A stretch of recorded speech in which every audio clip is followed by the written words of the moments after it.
Quantum numbers. इससे पहले हमने शेप ऑफ ऑर्बिटल के बारे में पढ़ा था। तो शेप ऑफ ऑर्बिटल के बारे में हमें ऑर्बिटल के बारे में थोड़ी बहुत इंफॉर्मेशन मिल गई थी कि ऑर्बिटल क्या होता है। इलेक्ट्रॉन के मिलने की पॉसिबिलिटी जहां भी होती है उसी को हम ऑर्बिटल बोलते हैं, ठीक है।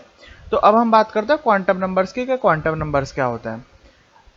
एक्चुअल में जब एटम्स की बात की जाती है तो एटम्स के अंदर इलेक्ट्रॉन कहाँ कहाँ मिल सकते हैं। इलेक्ट्रॉन मिलता है ऑर्बिट के अंदर, और ऑर्बिट के अंदर प्रेजेंट होता है ऑर्बिटल, और वहां पर हमें इलेक्ट्रॉन मिलता है। तो अगर जैसे मैं किसी भी इलेक्ट्रॉन की बात करूं, मैं सोडियम एटम के इलेक्ट्रॉन की बात करूं, तो सोडियम के एटम में टोटल 11 इलेक्ट्रॉन्स प्रेजेंट होते हैं। तो अब उन 11 इलेक्ट्रॉन्स में से मैं पर्टिकुलरली कौन से इलेक्ट्रॉन की बात कर रहा हूं, तो वो हम कैसे बताएंगे। तो उसके लिए हम क्या करेंगे, उसके लिए हम एक एड्रेस तैयार करेंगे। एड्रेस तैयार करने का मतलब क्या है, जैसे हमारे घर का एड्रेस होता है उसी तरीके से हम इलेक्ट्रॉन का एड्रेस बताएंगे। अगर हम उस इलेक्ट्रॉन के एड्रेस की तैयार कर लें, प्रिपेयर कर लें, तो अगर उस इलेक्ट्रॉन का एड्रेस बता दिया जाए तो हम पर्टिकुलर उस इलेक्ट्रॉन तक पहुंच सकते हैं कि हम इन 11 इलेक्ट्रॉन में से सिर्फ इसी इलेक्ट्रॉन की हम बात कर रहे हैं। तो वही क्वांटम नंबर है हमारे पास, ठीक है। एक बार डेफिनेशन देख लेते हैं, देखो क्वांटम नंबर की। Quantum number, a large number of orbitals are possible in an atom. These orbitals are addressed by a set of number as quantum numbers. कहने का मतलब ये है कि किसी भी एटम के अंदर बहुत सारे ऑर्बिटल्स या बहुत सारे इलेक्ट्रॉन्स प्रेजेंट हो सकते हैं। हम उनमें से पर्टिकुलरली कौन से ऑर्बिटल या इलेक्ट्रॉन की बात कर रहे हैं, उस एड्रेस को हम कुछ नंबर से डिनोट करके बताएंगे, और उस सेट ऑफ नंबर्स को ही हम क्या बोलेंगे, क्वांटम नंबर्स बोलेंगे, ठीक है। ये क्वांटम नंबर्स होते हैं हमारे पास 4 टाइप के। पहला है हमारे पास प्रिंसिपल क्वांटम नंबर, दूसरा है azimuthal quantum number, third magnetic quantum number, and fourth spin quantum number, ठीक है। अब देखो ये क्वांटम नंबर एक बार मैं शॉर्ट में बता देता हूं कि क्वांटम नंबर किस तरीके से होते हैं। एक बार तुम लोगों ने पढ़ ही रखा होगा ये, फिर भी मैं थोड़ा सा इसे बता देता हूं। देखो जैसे अगर हम बात करें हमारे घर की, या हम हमारे रूम के अंदर बैठे हुए हैं, तो हम तक अगर कोई भी चीज पहुंचानी है, कोई भी जैसे पार्सल पहुंचाना है, तो हम तक कैसे पहुंचाएंगे। सबसे पहले वो होता है हमारे पास, जैसे कोई भी सिटी है, हम अभी सिटी में रह रहे हैं, जैसे एग्जांपल हम सूरत में रह रहे हैं, तो सूरत के अंदर हमारे पास कोई ना कोई सोसाइटी होगी, ठीक है। उस सोसाइटी में हमारे पास, जैसे ही हम सोसाइटी में एंटर होंगे, तो सोसाइटी के बाद हमारे पास क्या आएगा, हमारा मकान नंबर आएगा, ठीक है। तो उसे हम बोल सकते हैं, जैसे हमारे पास कोई भी है हाउस नंबर आया, उस हाउस नंबर में भी जैसे हम हाउस तक पहुंचे, सबसे पहले हम कहां पहुंचे, सोसाइटी तक। सोसाइटी में हम पहुंचे हाउस नंबर तक। जब उस हाउस में जाएंगे तो उसके अंदर भी 1 रूम, 3 रूम, 5 रूम हो सकते हैं। 1 BHK फ्लैट हो सकता है, 2 BHK फ्लैट हो सकता है, 3 BHK फ्लैट हो सकता है। तो उस हाउस में भी क्या होंगे, नंबर ऑफ रूम्स होंगे। उन रूम्स में हम कहाँ बैठे हुए हैं, मतलब रूम नंबर 1 में बैठा हुआ हूँ, रूम नंबर 2 में, या रूम नंबर 3 में। तो अगर हमें ये पर्टिकुलर एड्रेस हमें पता है, तो हम पर्टिकुलर जहां पर भी हमें जाना है इलेक्ट्रॉन तक, या फिर जहां हम बैठे हुए हैं वहां तक हम पहुंच सकते हैं। लाइक एग्जांपल दिया जैसे मैंने, हम एड्रेस क्या है हमारे घर का, जहां पर मैं बैठा हुआ हूँ वहां का एड्रेस क्या है। हम सबसे पहले सोसाइटी में जाएंगे, सोसाइटी के बाद हम मकान में जाएंगे, मकान के बाद किसी भी रूम में जाएंगे, और रूम में पहुंचने के बाद हम मुझ तक पहुंचा जा सकता है, हम तक पहुंचा जा सकता है। ठीक उसी तरीके से इलेक्ट्रॉन तक पहुंचने के लिए हमने इसी टाइप का एक एड्रेस तैयार किया है। ये इसी टाइप का एड्रेस, मतलब जैसे सोसाइटी है तो सोसाइटी को हम डिनोट करेंगे n से, जिसे हम बोलेंगे principal quantum number. House number को हम बोलेंगे l, मतलब azimuthal quantum number. Number of rooms को हम बोलेंगे m, मतलब मैग्नेटिक क्वांटम नंबर। और इसके अंदर जब हम पहुंच जाएंगे उसे हम बोलेंगे s, स्पिन क्वांटम नंबर, ठीक है। एक बार हम देख लेते हैं इसे, ये डिटेल में जो मैंने बताया है ये क्या बताया है। जैसे हम धीरे धीरे पढ़ते जाएंगे हमें इजीली समझ में आता जाएगा। सबसे पहले हम बात कर रहे हैं प्रिंसिपल क्वांटम नंबर के बारे में, मतलब कि n के बारे में। अब ये प्रिंसिपल क्वांटम नंबर किसे डिनोट करता है, प्रिंसिपल क्वांटम नंबर डिनोट करता है किसी भी एटम के अंदर कौन से ऑर्बिट की हम बात कर रहे हैं। तो ये किसे डिनोट कर रहा है, प्रिंसिपल क्वांटम नंबर ऑर्बिट को डिनोट करता है। इसे स्मॉल n से डिनोट किया जाता है, ठीक है। तो डेफिनेशंस पढ़ो, देखो, this is the most important quantum number as it determine the size and energy of orbit, it is denoted by n। जैसा मैंने बताया कि n जो है वो क्या डिनोट कर रहा है, n डिनोट कर रहा है किसी भी ऑर्बिट के बारे में। और अगर हमें ऑर्बिट पता लगा, मतलब 1 2 3 4 कौन से ऑर्बिट की हम बात कर रहे हैं, तो हम जानते हैं कि साइज मतलब रेडियस, रेडियस से साइज निकाला जा सकता है। तो इसका जो रेडियस होता है डायरेक्टली प्रोपोर्शनल टू क्या होता है, एन स्क्वायर होता है। तो अगर हमें एन पता है तो हम उसका साइज बता सकते हैं। अगर हम एनर्जी की बात करें तो एनर्जी के फॉर्मूले में भी एन आता है, मतलब ये जो एन है प्रिंसिपल क्वांटम नंबर, ये साइज को भी डिनोट करता है और एनर्जी को भी डिनोट करता है। ठीक है, अब हम एन की वैल्यूज की बात करें तो पॉसिबल वैल्यू ऑफ एन, कोई भी पॉसिबल वैल्यू हो सकती है जीरो को छोड़ के, क्योंकि नंबर ऑफ ऑर्बिट कहां से स्टार्ट होते हैं, 1 से स्टार्ट होते हैं।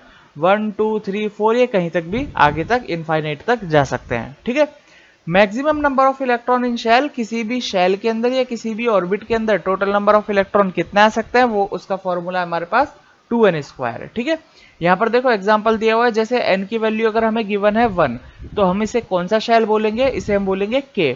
अगर n की वैल्यू 2 तो इसे हम बोलेंगे l, n की वैल्यू 3 तो m, 4 तो n, ऐसे आगे कंटिन्यूअसली चलता जाएगा। मैक्सिमम नंबर ऑफ इलेक्ट्रॉन्स कैसे निकाल सकते हैं हम लोग, 2n²। अब 2n² से कैसे, तो फर्स्ट में यहाँ n की वैल्यू रख दोगे 1, तो जब हम n की वैल्यू रखेंगे 1 तो ये आएगा 2n², मतलब टोटल वैल्यू क्या हो जाएगी हमारे पास 2। सेकंड ऑर्बिट की अगर बात करें तो सेकंड ऑर्बिट में कितने इलेक्ट्रॉन आ सकते हैं, 2 का स्क्वायर लगा दिया यहाँ पर, तो 2 स्क्वायर 4, 4 मल्टीप्लाई बाय 2 कितने हो गए 8। थर्ड की बात करें तो इसी तरीके से थर्ड में हो जाएगा हमारे पास 2 मल्टीप्लाई बाय 3 स्क्वायर, 3 स्क्वायर होता है 9 एंड 9 2 जा 18। तो इस तरीके से हम यहाँ पर प्रिंसिपल क्वांटम नंबर से टोटल नंबर ऑफ इलेक्ट्रॉन यहाँ पर निकाल सकते हैं। तो हमें क्या याद रखना है, हमें याद रखना है कि प्रिंसिपल क्वांटम नंबर किसको डिनोट कर रहा है। जैसे हमारे पास ये कोई भी एटम है तो ये जो वैल्यूज हैं हमारे पास, ये वैल्यूज मतलब n equal to 1, n equal to 2, n equal to 3, इन्हीं ऑर्बिट को प्रिंसिपल क्वांटम नंबर डिनोट करता है। अब नेक्स्ट पॉइंट है हमारे पास एजीमुथल क्वांटम नंबर, जिसे L से भी डिनोट किया जाता है, एजीमुथल क्वांटम नंबर। ठीक है, अब देखो एक बार हम सोसाइटी में पहुंच गए तो सोसाइटी में हमें हाउस नंबर पता होना चाहिए कि उसका मकान नंबर क्या है, हाउस नंबर या हाउस नेम जो भी होता है। ठीक है, तो एक एक करके हम पॉइंट में आगे बढ़ते चलते हैं, धीरे धीरे आराम से समझ में आता जाएगा। फर्स्ट पॉइंट है इसका, it is also known as orbital angular momentum और सब्सिडरी और सेकेंडरी क्वांटम नंबर। इसे हम ऑर्बिटल एंगुलर मोमेंटम भी बोल सकते हैं और सेकेंडरी क्वांटम नंबर भी बोल सकते हैं, और एजीमुथल क्वांटम नंबर इसका सबसे मेन नाम है। अगर हम इसे डिनोट करते हैं तो सबसे पहले एजीमुथल क्वांटम नंबर से इसे डिनोट किया जाता है। ठीक है, ये क्या डिनोट करता है, नेक्स्ट पॉइंट देखो, this quantum number determines the angular momentum, ये क्वांटम नंबर एंगुलर मोमेंटम को डिनोट करता है, फॉर्मूला आएगा हमारे पास आगे इसका, and defines the 3 dimensional shape of electrons. 3 dimensional shape of electrons कैसे, वो हम अभी थर्ड पॉइंट में बात करेंगे। थर्ड पॉइंट है देखो इसका, the value of L gives the subshell in which the electron is located. मतलब एक बार जब हम ऑर्बिट के अंदर चले जाते हैं तो उस ऑर्बिट के अंदर इलेक्ट्रॉन कौन से सब शेल में प्रेजेंट है वो हमें एल बताता है। अगर एल की वैल्यू 0 है तो इसका मतलब वो क्या होगा, एस सब शेल में होगा। एल की वैल्यू 1 है तो वो पी में, एल की वैल्यू 2 है तो डी में, 3 है तो एफ में, और आगे इसी तरीके से कंटिन्यूअसली चलता रहेगा। तो हमें जो याद रखनी है मैक्सिमम जो इंपॉर्टेंट है वो हमें यही याद रखनी है। 0 1 2 3 के लिए कौन कौन से सबशेल प्रेजेंट होंगे यहाँ पर, एस पी डी एफ। अब सेकंड पॉइंट देखो, सेकंड पॉइंट में लिखा हुआ है it defines the 3 dimensional shape of orbital.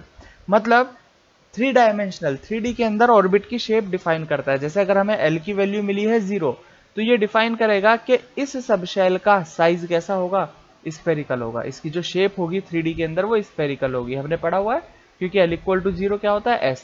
अगर हमें L इक्वल टू 1 दिया इसका मतलब ये कौन सा शेप है, P। तो इसका जो इस कौन सा सबशेल है, P, तो इसका जो शेप होगा वो कैसा होगा, वो डम्बेल टाइप का शेप होगा। तो ये क्या कर रहा है, ये 3D के अंदर इसकी शेप को ही डिफाइन करता है। ठीक है, अब है important point, third point, sorry fourth point. For a given value of n, L can have values ranging from 0 to n-1। अगर हमें n की वैल्यू गिवन है तो L की जो पॉसिबल वैल्यूज हो सकती हैं वो पॉसिबल वैल्यूज कहां से कहां तक होंगी, वो पॉसिबल वैल्यूज होंगी हमारे पास 0 से n-1 तक। ठीक है, एक एग्जांपल ले लेते हैं। अगर हमें n तो यहां जो L होगा वो L होगा 0 and 1, ठीक है।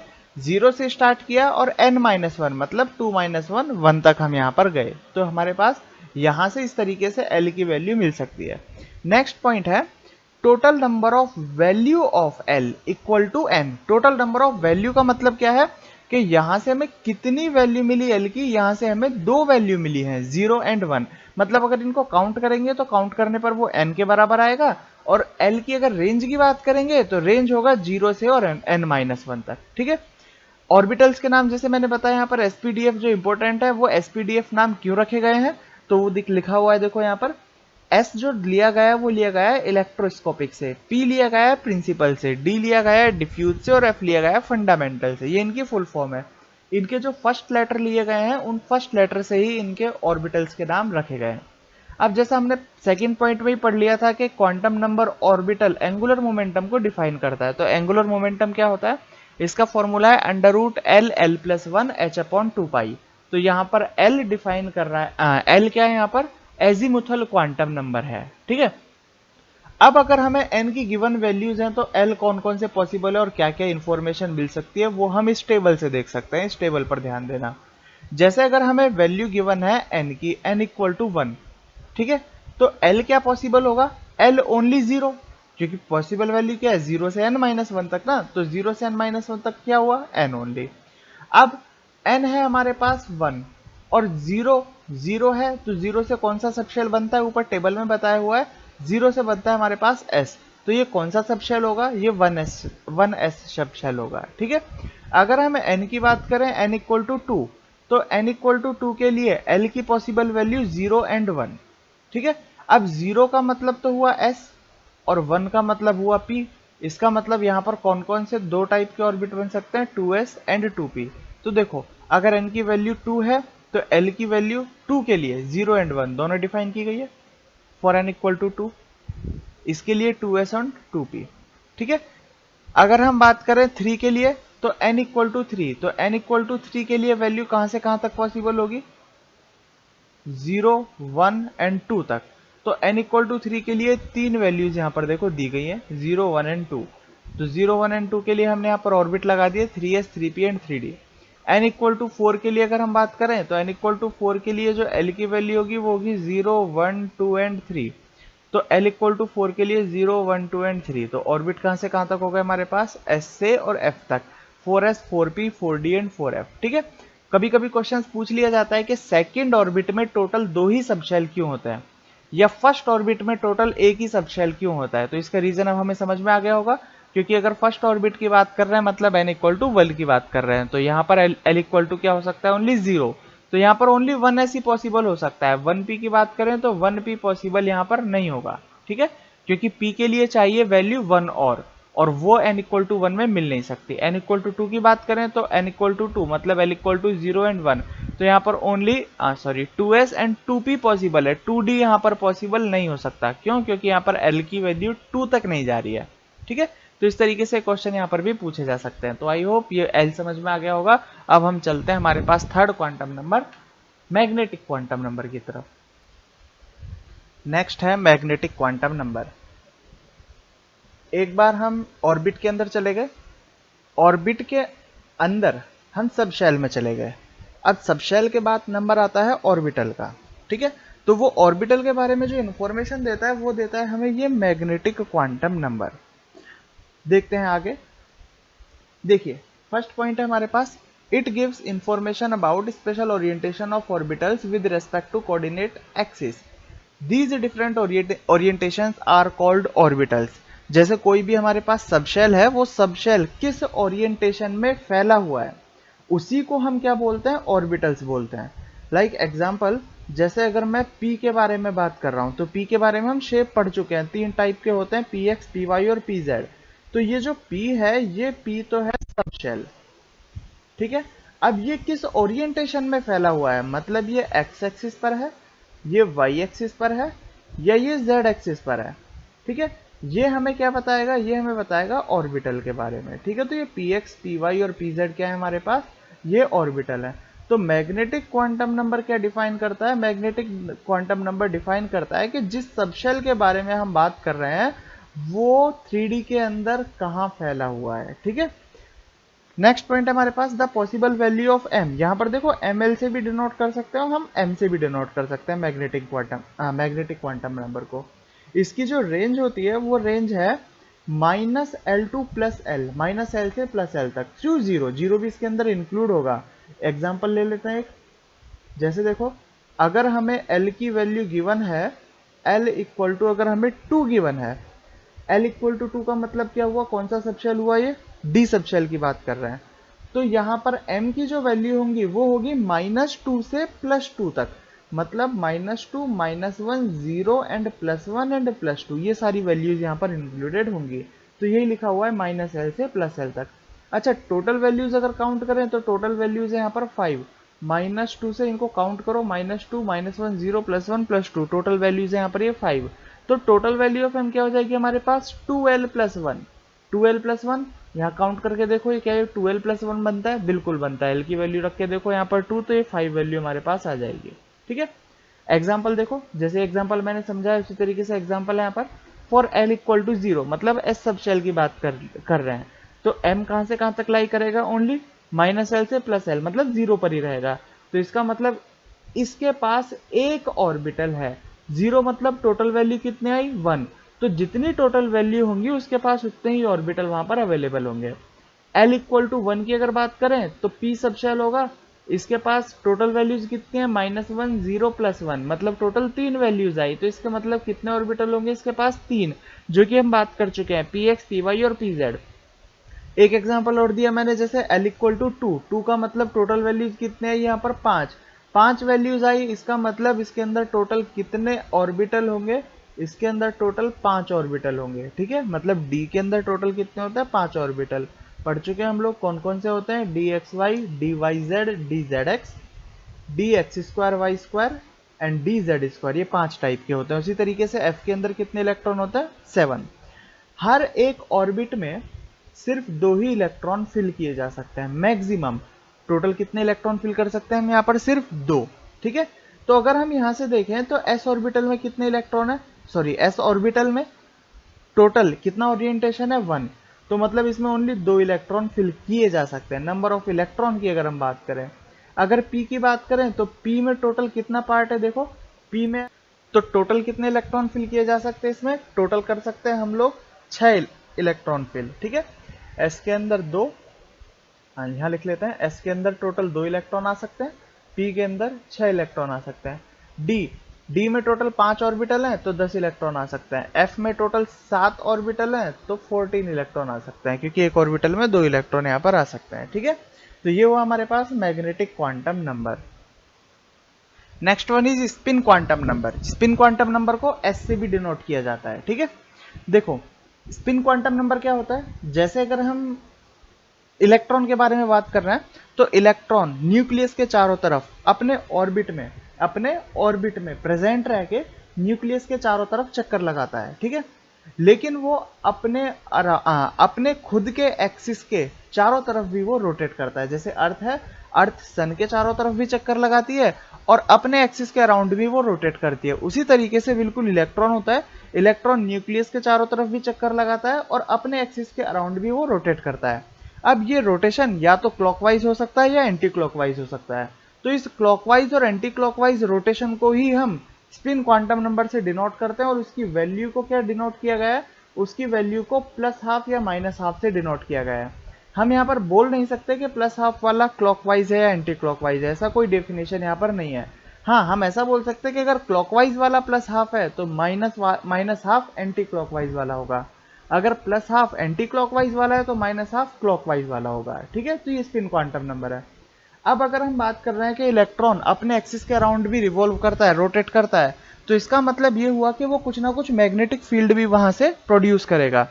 तो वो जो मैग्नेटिक फील्ड प्रोड्यूस करेगा उसकी वजह से यहाँ पर थोड़ी बहुत मैग्नेटिक प्रॉपर्टी जनरेट होंगी, और वो मैग्नेटिक प्रॉपर्टी कैसे हैं वो हम बात करते हैं। अगर हम मान लेते हैं कि एक इलेक्ट्रॉन क्लॉकवाइज डायरेक्शन में रोटेट करता है, अच्छा हम ऐसा सोचते हैं, चलो एक सिंबल बना लेते हैं कि क्लॉकवाइज डायरेक्शन को हम इस एरो से डिनोट करेंगे और एंटी क्लॉकवाइज को हम डाउन एरो से डिनोट करेंगे। ठीक है, अगर हम मान लेते हैं कि हमारे पास टोटल 4 इलेक्ट्रॉन है, तो 4 इलेक्ट्रॉन का मतलब ये हुआ कि उनमें से 2 इलेक्ट्रॉन तो क्लॉकवाइज होंगे और 2 इलेक्ट्रॉन एंटी क्लॉकवाइज होंगे। इसका मतलब दोनों अपोजिट में मैग्नेटिक फील्ड जनरेट करेंगे और वो मैग्नेटिक फील्ड एक दूसरे को कैंसिल करके क्या होगा, 0 हो जाएगा। लेकिन अगर हमारे पास ऑड नंबर में टोटल नंबर ऑफ इलेक्ट्रॉन है, या फिर बोल दे कि अनपेयर्ड इलेक्ट्रॉन है, जैसे अगर 3 इलेक्ट्रॉन है और वो तीनों क्लॉकवाइज डायरेक्शन में रोटेट करते हैं, तो इन तीनों का मैग्नेटिक फील्ड क्या होगा, इन तीनों का जो मैग्नेटिक प्रॉपर्टी है वो एडिशन हो जाएगा और हमारे पास कुछ ना कुछ रिजल्टेंट में मैग्नेटिक प्रॉपर्टी मिलेगी। ठीक है, तो अब इसी मैग्नेटिक प्रॉपर्टी से हम समझते हैं, यहाँ पर जो पॉइंट लिखा हुआ है वो देखो, अगर if all the electrons of atoms or molecules are paired they behave as diamagnetic substance। इसका मतलब ये हुआ कि अगर सभी इलेक्ट्रॉन पेयर्ड फॉर्म में है, पेयर्ड का मतलब कि अगर एक क्लॉकवाइज में है तो दूसरा एंटी क्लॉकवाइज में होगा, तो ये एक दूसरे की मैग्नेटिक प्रॉपर्टी को कैंसिल करेंगे, तो ऐसी प्रॉपर्टी को हम बोलेंगे डायमैग्नेटिक सब्सटेंस। ठीक है, लेकिन अगर किसी भी मॉलिक्यूल या एटम के अंदर अनपेयर्ड इलेक्ट्रॉन प्रेजेंट रह जाता है, ठीक है, तो उस प्रॉपर्टी को हम बोलेंगे पैरामैग्नेटिक सब्सटेंस। ये हमें याद रखना है, डायमैग्नेटिक मतलब उसके अंदर सारे इलेक्ट्रॉन पेयर्ड होने चाहिए और पैरामैग्नेटिक मतलब उसके अंदर अनपेयर्ड इलेक्ट्रॉन प्रेजेंट होना चाहिए। ठीक है, मैग्नेटिक मोमेंट की बात करें तो देखो, मैग्नेटिक मोमेंट का फॉर्मूला गिवन है हमें यहाँ पर, magnetic moment equal to √n+2 mu B. Mu B मतलब यहाँ पर बोर मैग्नेटो है जो मैग्नेटिक मोमेंट की यूनिट है। ठीक है, तो मैग्नेटिक मोमेंट की यूनिट है यहाँ पर बोर मैग्नेटो, n है यहाँ पर नंबर ऑफ अनपेयर्ड इलेक्ट्रॉन।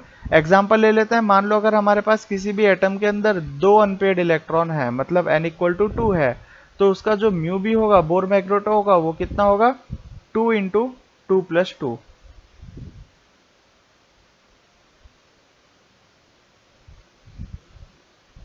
√8 ये हमारे पास क्या आ जाएगा, बोर मैग्नेटो, इसका मैग्नेटिक मोमेंट आ जाएगा। ठीक है, तो ये हमारे पास प्रिंसिपल क्वांटम नंबर है। ठीक है, अब हम इसके एग्जांपल्स लेते हैं आगे। देखो ये समझ में आ गया होगा, चारों डेफिनेशन समझ में आ गई होंगी। ठीक है, तो अब हमें जो करना है, अब हमें इसके थोड़े बहुत क्वेश्चंस करना है, तो क्वेश्चन से थोड़ा हमें समझ में आ पाए।